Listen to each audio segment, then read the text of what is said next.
Hello மக்களே, இன்னைக்கு அறுவடையை பார்க்கலாமா அப்படின்னு சொல்லிட்டு நானும் ஒரு வீடியோ போட மாட்டேனான்னு ரொம்ப நாளாக ஆசைப்பட்டுட்டு இருந்தேன்.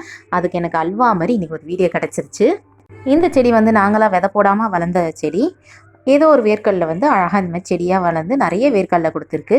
பக்கத்தில் இந்த ரோஸ் அப்படியே ரசிச்சுட்டே இருக்கும் போது இவங்க எல்லா செடியுமே வந்து பிடுங்கி எடுத்துட்டாங்க. ஒரு 4 செடி போல தான் இருந்துச்சு. வேர்க்கடல அறுவடையை முடிச்சுட்டு அப்படியே நாங்கள் வெண்டைக்காய் செடி பக்கம் போனோம். அங்கே பார்த்தீங்கன்னா 2 வெண்டைக்காய் தான் வந்து நல்லா பெருசாக வளர்ந்துருந்துச்சு.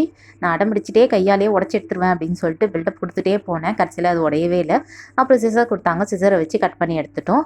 அப்புறம் கத்திரிக்காயும் வந்து கொஞ்சம் ஒரு 3 கத்திரிக்காய் நல்லா வளர்ந்துருந்துச்சு. அந்த கத்திரிக்காயுமே வந்து கட் பண்ணி எடுத்துக்கிட்டோம். என்னதான் கடைகளில் ஆர்கானிக் காய்கறி வாங்கி சமைச்சாலும் அதில் ருசி பெரும்பாலும் இருக்கிறதில்ல. இப்படி வீட்லேயே பறித்து சமைக்கும் போது ரொம்பவே ருசியாக இருக்கும்.